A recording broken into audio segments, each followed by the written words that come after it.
This is shaping out to be the best build of the season, excluding literally any paladin build, obviously.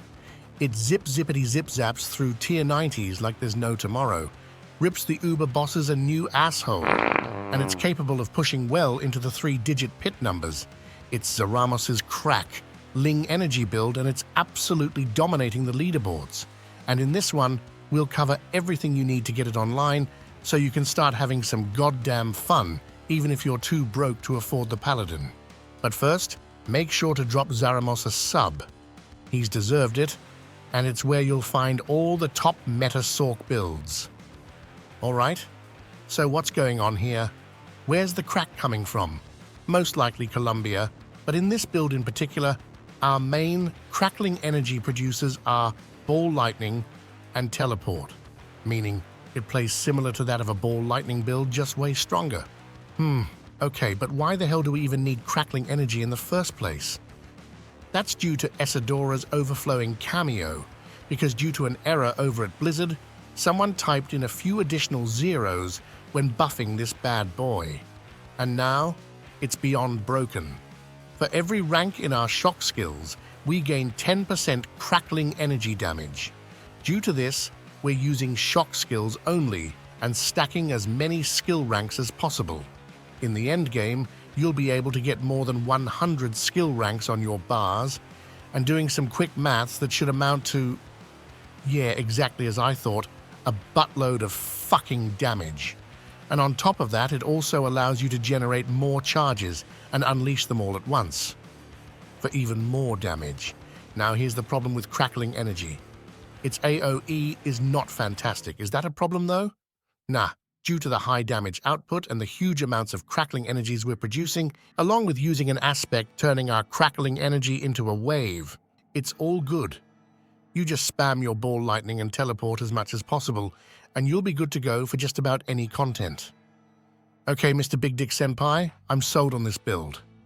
I want to play it, but the problem is that I suck at the game, and I'm a dad gamer with have a few hours a year to play the game. How many shakos do I need to play this build? None, really. All you need is the Isidora's overflowing cameo. Once you have this, you're basically up and running. You get both your mana and cooldowns back when picking up Crackling energies, so that solves itself. And using Temerity along with Orsivane, we're solving our defenses with ease. So basically just get yourself some shitty uniques, and you'll be farming pit 100s in no time. And speaking of shitty uniques, let's check out the gear you're actually looking for. Here we have 3 different versions: the starter, without ubers, a speed farmer focusing on moving around as quickly as possible, and a solid, overall pushing setup. They are very similar, but we'll focus on the pushing variant in this one. And if there is any gear you're lacking, then you just go with any of the other versions. Alright, and starting us off, you're ideally looking for Heir of Perdition. 60% damage along with solving crit chance and giving us skill ranks for Isidora's. Yeah, that's a no-brainer. Focus on masterworking the core ranks here. For Sanctification, you're looking for lightning damage just about everywhere on your armor, but it's not mandatory. And for runes, Ahu and Cax will boost your damage to the fucking moon, so that's also a no-brainer. For your chest, Shroud of False Death is just fantastic. A great damage bonus, but it also solves the Paragons for us. And for runes, we're going with Seer and Vex for the additional skill ranks. For the gloves, grab Aspect of Charged Flash. It boosts your damage, but you're also gaining additional Crackling energy AoE from your charged bolts. You won't press it manually, but you'll cast them via your unstable currents automatically, along with also getting them from your Lightning Spear Stun and Charge Bolts enchantment. When it comes to the stats, Core Skill Ranks is your main prio, followed by tempering Crackling energy damage anywhere you can, and ideally, finding a good offensive damage aspect as your Sanctification. Then, a lovely pair of pantaloonies, Temerity. This not only heals you, but also generates a fuckton of barrier. And you could also use it to spawn Ice Barrier if you'd like, since you can use health potions at full life. And how would you go about doing that? Well, we're going to use Orcivane in this build so we get the defensive enchantments for free. Out of curiosity, what do they actually do? Flame Shield grants us a Flame Shield every now and then when we take damage. Frost Nova spawns automatically from lucky hits. Teleport is now an evade, but we're slotting this onto our bars, so we're not using it in this setup. And finally, Ice Barrier is used when you pop a healing potion, which we're not really using, but you could potentially. Next up is the sneakers. Here, we want Bounding Conduit, and this is why we're spamming Teleport. Doing this, the Crackling energy hits additional enemies. Due to this, we also want to focus on Teleport cooldown reduction stat as to make it spammable and follow that up with Intelligence and Ball Lightning ranks for extra damage via Ezadoras. Then, our lovely Orcivane. The only defensive skill on our bars is Teleport, meaning this weapon grants us some serious damage. Masterwork the core skills, and let's see what we want on our offhand. Here, we're rocking the Shredding Blades aspect. Not for the Ice Blade part, that can suck a dong, but rather for the vulnerable damage. You also want to try and sanctify a solid offensive aspect and look for your typical offhand stats. When it comes to the jewelry, it's all uniques, baby. Esadoras being the mandatory one, along with Galvanic Azurite for extra crackling energies and some solid stats, and finally Starless for giga damage and core skill ranks. Just lovely. Great job, friends. Gear complete.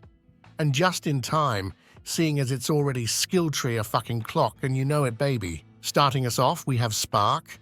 If you want to go full brain AFK, then you could max this one out and replace Teleport with it for extra skill ranks. The same goes for Chain Lightning and Charged Bolts. In the defensive tree, we have Teleport for mobility and defense, along with Frost Nova, which trigger from lucky hits and grant us extra damage. We then have Familiar, which spawns automatically from unstable currents and grants us some damage, along with some damage reduction here, and Lightning Spear, which will ensure we have permanent vulnerable up, stuns, and stagger up. In the Mastery tree, we grab Inner Flames for damage and Invigorating Conduit as our main source of mana generation, along with picking up Wizard's Ball Lightning, which is how we spawn Crackling energies via Ball Lightning. In the Ultimate tree, we simply grab a buttload of damage passives all over the place. Elemental Synergies in itself is pretty cool too, because seeing as we only have shock skills up, and we gain extra ranks for this passive via our Galvanic Azurite Ring, we gain a substantial damage boost from this passive. Finally, Unstable Currents for attack speed, along with spawning a bunch of shock skills and crackling energies. And of course, the key passive, where we're rocking Overflowing Energy. This grants us damage, cooldown reduction, and allows our crackling energies to hit extra enemies. Just lovely. Alright folks, that's the skill tree complete. Let's have a look at the Paragons now, shall we? Now this tree is full. Are you going to get to Paragon 300? Likely not, so it's just showing the complete progression. For priorities, you focus first on the legendary nodes and glyphs. Then, you can start looking at the rest of the nodes, including the magic and rare ones. For that priority, simply grab what you need. Want a fuckton of damage? Go with extra int nodes in your glyphs and damage nodes. Need defensive? Then go for that. You're a capable human being, you got this. Starting us off, we have Tactician for some extra damage, as this one's easily up at all times when we spam our teleport. Then head on over to the Frigid Fate board, where you're capping it via non-physical damage, and follow that up by slotting in Charged, which is your main damage glyph. So if you have spare nodes, you dump it here first. After that, we go for the Enchantment Master board, which is why we want 2 shock enchantments.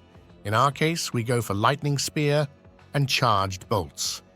For your glyph, grab Eliminator, which is yet another great way of dumping all your spare nodes. Then it's time to chuck a Yui for all you Aussies out there. Grab Ceaseless Conduit for a substantial damage bonus and the most important legendary node, along with slotting in Destruction.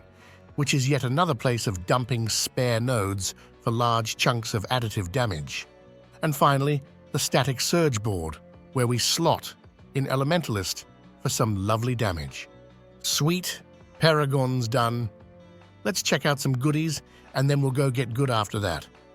As we talked about, Lightning Spear and charged bolts for permanent uptime and spawning crackling energies. Then we scroll down to the divine gifts. Here we go for Essence of Screams for resistances, Sin for armor, Lies for fortitude, and Pain for a Hail Mary barrier in case we're about to die. And finally, Subo's the fucking man, granting us aimbot and crit damage while we grab Rahair as a backup in case you get crowd-controlled. This one is showing incorrectly though, so go with the crowd-controlled one. It doesn't work in the planner currently.